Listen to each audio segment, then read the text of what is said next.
నమస్తే, welcome to QR TV. నేను మీ రామకెరిక. ఎక్కడ చూసినా ఈ అమ్మకాలు, ఉద్యోగాలు కావచ్చు, కాంట్రాక్ట్ బేస్లో కావచ్చు, అమ్మకాలు జరుగుతూనే ఉన్నాయి. దాన్ని ఆపే ప్రయత్నం అయితే ఎలాంటి ప్రభుత్వాలు చేయట్లేవు. దీనికి సంబంధించి ఒకసారి మనం పూర్తి డీటెయిల్స్ చూస్తే, అంగన్వాడీ పోస్టులు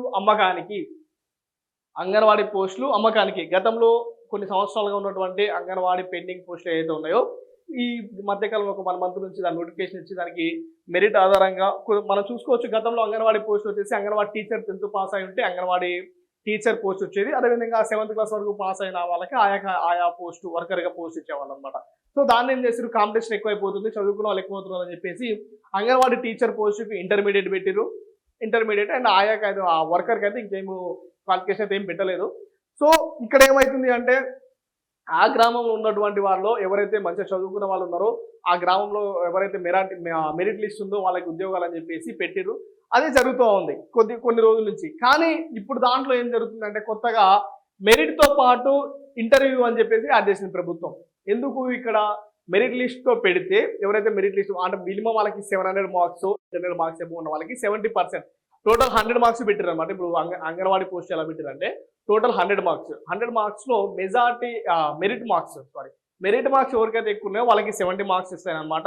దాని తర్వాత అండ్ విడోస్ ఉంటారు కదా, వితంతువులు కానీ వికలాంగులు కానీ, వీళ్ళకి 10 marks 20 marks and interview 10 marks, total ఈ 30 మార్క్స్ ప్లస్ 70 టోటల్ 100 మార్క్స్ అనమాట. ఈ 100 మార్క్స్లో ఏం చేస్తూ ఉన్నారు, 70% ఎవరైతే 700 మార్క్స్ ఎబో వచ్చినాయో వాళ్ళందరికీ 70 మార్క్స్ ఇచ్చేసి, ఈ ఇంటర్వ్యూ పేరు అయితే ఏదో 10 మార్కులు ఉన్నాయో ఈ ఇంటర్వ్యూని ఎవరికైతే వాళ్ళకి అనుకూలంగా ఉంటారో వాళ్ళకి ఇచ్చే ప్రయత్నం జరుగుతూ ఉన్నదని చెప్పేసి మనకి వస్తున్నటువంటి వార్తలు, సమాచారం. అదేవిధంగా నిజంగా అంగన్వాడీ అనేది ఎట్లా ఉంటుందంటే, కాంట్రాక్ట్ బేస్. ఇది ప్రభుత్వం ఉద్యోగం కాదు, సెంట్రల్ గవర్నమెంట్ సంబంధించింది, సెంట్రల్ డిపార్ట్మెంట్ సంబంధించింది, ICDS సెంట్రల్ గవర్నమెంట్ సంబంధించింది. కానీ వీళ్ళకు గత కొన్ని సంవత్సరాలుగా 30-40 సంవత్సరాలుగా వీళ్ళు సేవలు చేస్తున్నారు. వీళ్ళని ఇప్పటి వరకు గవర్నమెంట్ ఉద్యోగులుగా ప్రకటించట్లేదు. మమ్మల్ని గవర్నమెంట్లో కలపాలి, మా జీతాలు పెంచాలని చెప్పేసి అనేక సార్లు అంగన్వాడీ టీచర్లు అయితే ధర్నాలు చేయడం, రోడ్ల మీద నిలబడడం, అవన్నీ చాలా చూసాం. రాస్తారోకాలు చేయడం చాలా చూసాం గత ప్రభుత్వంలో. వాళ్ళకి నాకు తెలిసి అంటే నేను ఎందుకు చెప్తున్నానంటే, మా అమ్మ కూడా అంగన్వాడీ టీచర్ అనమాట. మా అమ్మ కూడా అంగన్వాడీ టీచరు. ఆమె ఎప్పుడు 200 రూపాయలు శాలరీ, నెలకి 200 రూపాయల జీతం నుంచి 13,500 జీతం పెరిగేంత వరకు ఒక 30 సంవత్సరాలుగా సుదీర్ఘంగా 30 సంవత్సరాలుగా మా గ్రామంలో అంగన్వాడీ టీచర్గా జాబ్ చేసింది అనమాట. సో ఇక్కడ ఈ ఇంతకుముందు ఎలా ఉండదంటే, సరే ఒకవేళ అది గవర్నమెంట్ అయి ఉంటేనన్నా ఆ కుటుంబంలో అంగన్వాడీ టీచర్ ఎవరైతే చనిపోతారో, లేకుంటే వాళ్ళ ప్లేస్లో రిటైర్మెంట్ అవ్వడం, వాళ్ళ ఇంట్లో వాళ్ళకి ఉద్యోగాలు గవర్నమెంట్ సెక్టర్లో ఉంటాయి. సో ఇది నాన్ గవర్నమెంట్ సెక్టర్ కాబట్టి వీళ్ళకి అలాంటి అవకాశాలు లేవు. కనీసం ఆ అంగన్వాడీ నేను రియల్ ఇన్సిడెంట్, నా ఇన్సిడెంట్ నేను చెప్తున్నా. మా అమ్మ ఒక 30 సంవత్సరాలు అంగన్వాడీ టీచర్గా జాబ్ చేసింది మా గ్రామానికి. అనుకోకుండా ఒక చిన్న యాక్సిడెంట్లో మా అమ్మ చనిపోయినప్పుడు కనీసం అంగన్వాడీ డిపార్ట్మెంట్ నుంచి కాదు ఎట్లాంటి సపోర్ట్ దొరకలేదు మాకు. కనీసం ₹1 కాదు కదా, వాళ్ళ నుంచి ఎలాంటి భరోసా కూడా మా కుటుంబానికి మాకు దక్కలేదు. మేము వెళ్ళి అడిగినాం కూడా, ఒక 30 years మీ దాంట్లో చేసిన ఒక డిపార్ట్మెంట్లో చేసినప్పుడు కనీసం గవర్నమెంట్ నుంచి ఏదైనా సపోర్ట్ అన్న ఇవ్వండి మాకు అంటే, సింగిల్ ఎన్పీ కాదు కదా, ఒక మాట కూడా అక్కడి నుంచి వచ్చేటువంటి అవకాశం లేకుండా పోయింది. సో నేనేమంటే క్లియర్గా, సరే మా ఇంట్లో జరిగింది, రేపు ఇంకో ఇంట్లో జరగవచ్చు, ఇంకొకరికైనా జరగవచ్చు, కాబట్టి దీన్ని ఖచ్చితంగా రెగ్యులరైజ్ చేసి వాళ్ళ జీతాలు పెంచి వాళ్ళని ఆదుకోండి ఖచ్చితంగా. ఎందుకంటే వాళ్ళకి వచ్చేది నెలకి 13,500 రూపాయలు జీతం వస్తుంది, 13,500.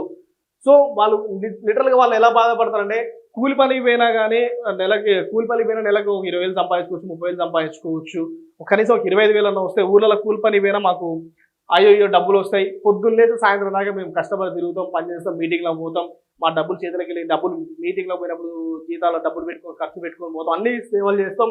లాస్ట్కి వచ్చాక మాకు ఎలాంటి గుర్తింపు ఉండదని చెప్పేసి మమ్మల్ని రెగ్యులరైజ్ చేయాలి, మాకు హెల్త్ బీమా కల్పించాలి, యాక్సిడెంట్ బీమా కల్పించాలి, ఇన్సూరెన్స్ పాలసీలు చేపియాలి అని చెప్పేసి అనేక సార్లు ఈ అంగన్వాడీలు ఎంతో ఫైట్ చేశారు. కానీ వాళ్ళకి ఫలితం మాత్రం 0 దక్కిందని మనం చెప్పుకోవచ్చు.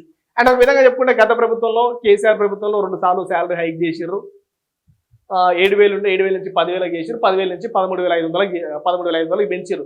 సో మరి ఈ ప్రభుత్వం వచ్చిన తర్వాత నుంచి ఎలాంటి శాలరీ హైకులు కానీ, వాళ్ళ గురించి రెగ్యులరైజేషన్ కానీ, వాళ్ళకి ఎలాంటి ఫెసిలిటీ కానీ కల్పించే ఆలోచన అయితే ఈ ప్రభుత్వం చేయలేదు.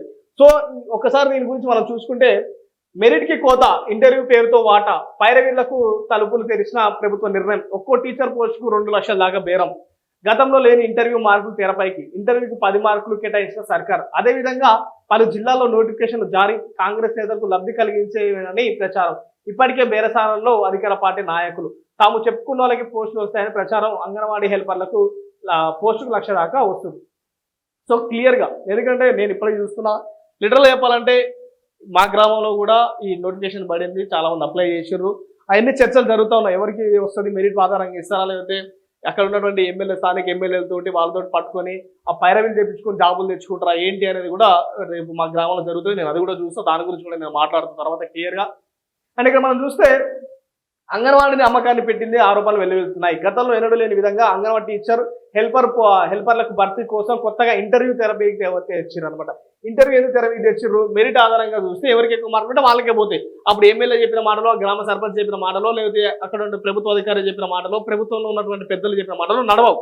అదే ఇక్కడ ఏం చేస్తారు, ఈ 10 మార్కులు అయితే ఏదైతే యాడింగ్ ఉందో, అరే ఇంటర్వ్యూలో ఆమెకు ఎక్కువ మార్కులు వచ్చినాయి, మీ ఇద్దరికి ఈక్వల్ మెరిటే ఉన్నారమ్మా, ఇద్దరికి 70 మార్క్స్ పడ్డాయి, 70 మార్క్స్ వచ్చినాయి, కానీ ఇంటర్వ్యూలో వాళ్ళకి ఎక్కువ మార్కులు వచ్చాయని చెప్పేసి వాళ్ళకి ఎవరైతే అనుకూలంగా ఉన్నారో వాళ్ళ పేరు తీసుకొచ్చి ఇలా అవకతవకలు జరిగే అవకాశాలు ఉన్నాయని చెప్పేసి చాలా మందిలో ఆందోళన అయితే మొదలైంది అనమాట. సో నిజంగానే మరి ప్రభుత్వం ఈ గతంలో ఎన్నడూ లేని విధంగా ఈ ఇంటర్వ్యూ పేరుతోటి కానీ వికలాంగులకి, వితంతువులకి, వీళ్ళకి 10 మార్కులు యాడ్ చేస్తా అని చెప్పింది, మంచి విషయమే అది.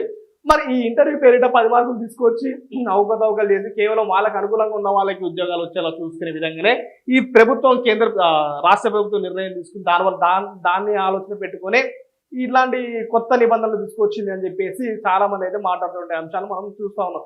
సో చూడాలి మరి నిజంగా అంగన్వాడీ పోస్ట్ అమ్మకానికి అవుతున్నాయా, అమ్మితే ఎంతవరకు. ఒక అంగన్వాడీ పోస్టుకి 2 లక్షల దాకా, వర్కర్ పోస్టుకి ₹1,00,000 దాకా వసూలు తీసుకున్నటువంటి సందర్భం గురించి కొన్ని వార్తలు అయితే రావడం జరిగింది. మరి అది నిజం అవుతుందా, మరి నిజంగా అక్కడ ఎవరైతే నిజంగా లబ్ధిదారులు ఉన్నారో, ఎవరైతే దానికి అర్హులో వాళ్ళకే ఇస్తారా, ఏం జరుగుతుంది అనే దాని గురించి కూడా మన రానున్న రోజుల్లో చర్చించే ప్రయత్నం చేద్దాం. సో ఖచ్చితంగా మన క్యూఆర్ టీవీని సబ్స్క్రైబ్ చేయండి. కేవలం మన క్యూఆర్ టీవీ నిజం మాత్రమే మాట్లాడుతుంది. ఎవరికి మనం వంత పాడం, ఎవరికి మనం డప్పు కొట్టం, సెల్ఫ్ డబ్బా కొట్టం, మనం ఎవరికి డబ్బా కొట్టాల్సిన పని మనకు లేదు. ఖచ్చితంగా క్యూఆర్ టీవీ నిజం మాట్లాడుతుంది కాబట్టి నిజం పక్షాన మీరు నిలవండి. ఖచ్చితంగా మన క్యూఆర్ టీవీని సబ్స్క్రైబ్ చేయండి, సపోర్ట్ చేయండి. Thank you.